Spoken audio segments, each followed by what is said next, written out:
Well, we arrived at Lye Road through different circumstances. I mean, we were there because God had given us a house, simply because we lost everything and we had to start again. And we really felt that we were there for a reason. And so when Max arrived, it was different, to say the least, with the family. And not the best neighbours in the world by any means. You would agree with that? I would agree with that. Yes. And but we still felt that God had given us this house, and so that we needed to start to really think about this. So we started to pray. It seemed to us something quite unbelievable to get somebody to think again and look to God. But that's what we were having to do. We were having to do that because we were in a difficult situation. We'd lost all that we were used to, and suddenly we were placed in this situation, and we really felt God was giving us a task to do.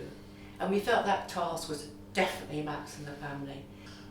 Progressively over quite some time, probably 4, 5, 6 years, deteriorated to a diabolical mess. We had police round on a regular basis, didn't we? And there was a little tear growing up in amongst this lot, looking up at policemen who would look like 90 foot tall. And it was getting worse and worse. All our efforts on getting her kind of prayed for and sorted and get her life together, because her life was disastrous, it was a mess.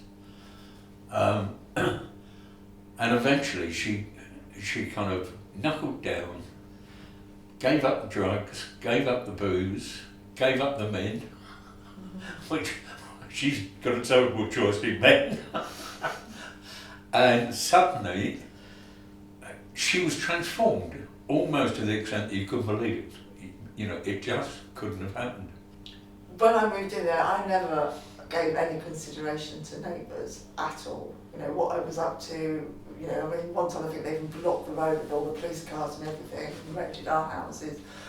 And so it didn't even occur to me what I was doing to myself, let alone affecting the neighbours. And, but, I mean, I lost all contact with my parents and everything, so in the end you were like surrogate parents to me. You were all I really had, and with our conversations through the hedge.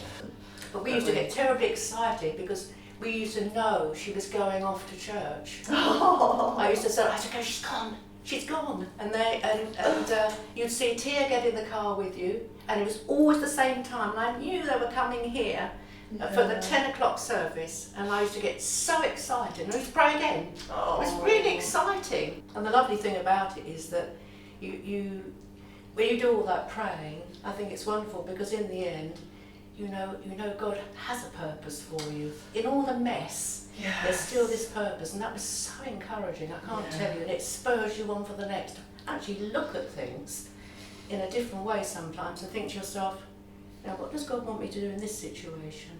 Yeah. And you seriously look at that now. Because obviously the boys ended up in care because of my behaviour, and my son, my son's just recently moved, and he said, he spoke to the neighbour, and she said, "Oh, you didn't," and he was a bit like, "Oh."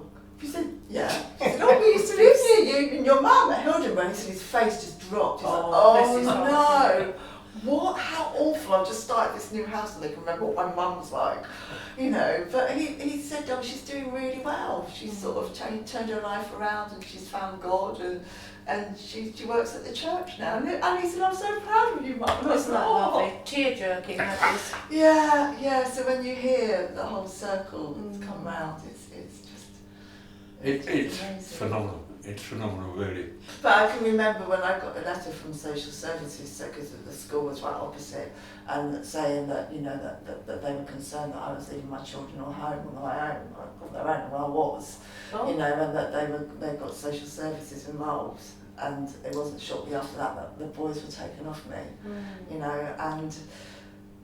and that would have maybe.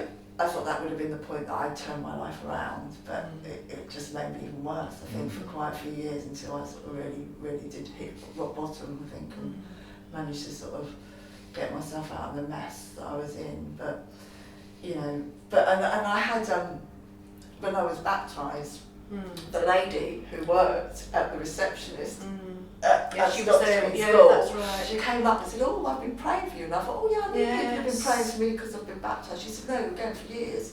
She said, "We used to get Dylan when the police were raiding your house and try and keep him at the back of the school so we couldn't see what was going on." And, you know, and even that, it was just sort of, you know, so all these people in different areas were praying for me. It's just remarkable. The power of prayer. Amazing. Yes. Yeah, power of prayer. Yeah, definitely. Yes, it's very encouraging all round, isn't it? But it was worth the perseverance. She's lovely. I love her to bits. We still love it a bit. Oh, we do. I love her to bits, hasn't she?